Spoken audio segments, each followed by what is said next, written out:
तपते हुए अफ्रीका के वसी सहरा में जब रेत के टीले सुनहरी शाम की रोशनी में चमक रहे थे, एक अजीम सल्तनत अपने उरूज पर थी। सल्तनत माली। इस सल्तनत का बादशाह था मंसा मूसा। तारीख ने दुनिया के सबसे अमीर इंसान के तौर पर याद रखा। मंसा मूसा अभी नौजवान ही था कि किस्मत ने उसके कदमों में एक अजीम तख्त रख दिया। उसकी नरमी, दानिशमंदी और इंसाफ पसंदी ने बहुत जल्द उसे अवाम के दिलों में जगह दिला दी। लेकिन माली के तख्त पर बैठते ही मंसा मूसा ने समझ लिया कि सिर्फ ताकत का होना काफी नहीं। हकीकी अजमत इल्म, इंसाफ और फयाजी से आती है।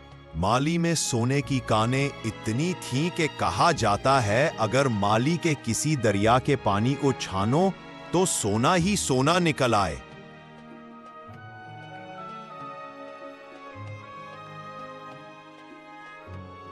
मंसा मूसा के खजाने में दुनिया का तकरीबन निस्फ सोना था, मगर वो उस दौलत को सिर्फ जमा रखने वाला बादशाह नहीं था। वो दौलत को अवाम की भलाई, इल्म की तरक्की और सफर के जरिए दुनिया से जुड़ने का जरिया बनाना चाहता था। एक दिन उसने फैसला किया कि वो हज पर जाएगा, लेकिन उसका हज का सफर एक आम सफर नहीं था।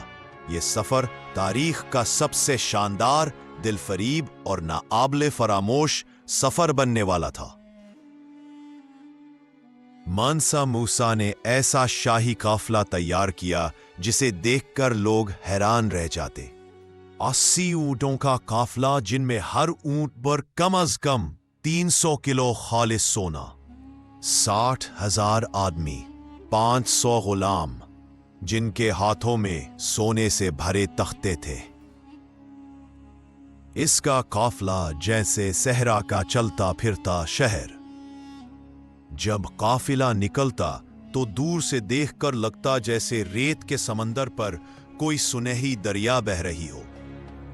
एक रात जब काफिला रुका हुआ था, एक बूढ़ा मुसाफिर आया।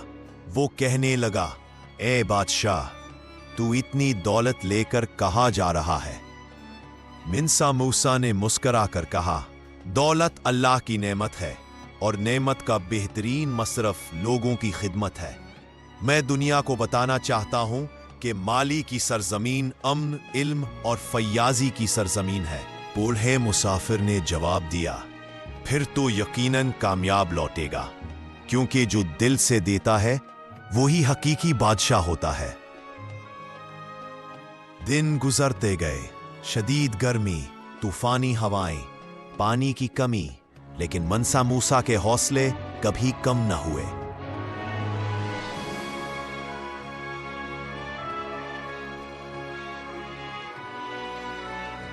जब मंसा मूसा का काफिला काहिरा पहुंचा तो शहर में हलचल मच गई। लोग छतों पर, गलियों में, बाजारों में जमा हो गए। सब देखना चाहते थे कि वो कैसा बादशाह है जिसके पास इतनी दौलत है। मंसा मूसा ने वहां के गरीबों, मिस्कीनों, मुसाफिरों और हत्ता के ताजिरों तक को बेदरीग सोना बांटा। इस कद्र सोना तकसीम हुआ कि मिस्री तारीख में लिखा गया, काहिरा में सोने की कीमत बरसों गिरती रही, बाजार सस्ता हो गया। मंसा मूसा ने सिर्फ गुजर कर भी शहर की मईशत बदल दी। हज के दौरान मंसा मूसा ने अपनी शान और शौकत को पीछे छोड़ दिया। वो सादा लिबास में आजिजी से दुआएं मांगता रहा। लोगों ने उसे पहली बार दौलत के बगैर देखा और पहली बार जाना कि ये बादशाह सिर्फ अमीर नहीं, रूहानी तौर पर भी बड़ा है। हज से वापसी पर वो अपने साथ सिर्फ तजुर्बे और यादें नहीं लाया, बल्कि मेमारी, इल्म, फिक्र, तिजारत और तालीम के बड़े बड़े माहिरीन भी लेकर आया। इसने माली को इल्म का मरकज बना दिया। तिम्बक्तु, दुनिया का इल्मी चराग। मंसा मूसा ने तंबक्तू में बड़ी लाइब्रेरियां बनवाई कारवां सराय तामीर करवाए और मशहूर जामिया सनकुरिया कायम की।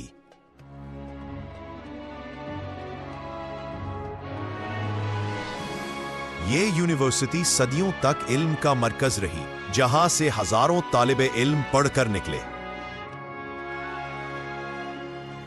कहते हैं मानसा मूसा की जिंदगी के आखिरी दिन में वो कसर की छत पर बैठा सूरज को डूबते देख रहा था।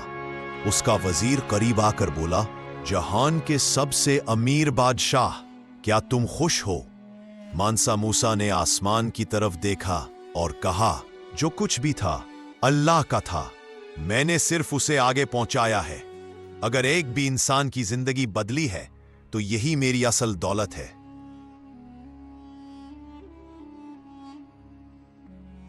मानसा मूसा सिर्फ दुनिया का अमीर तरीन इंसान नहीं था, वो इल्म, फयाजी और इंसाफ का पैकर था।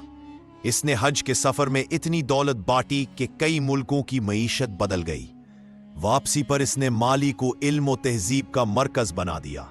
इसकी हकीकी दौलत इसकी नेकी थी।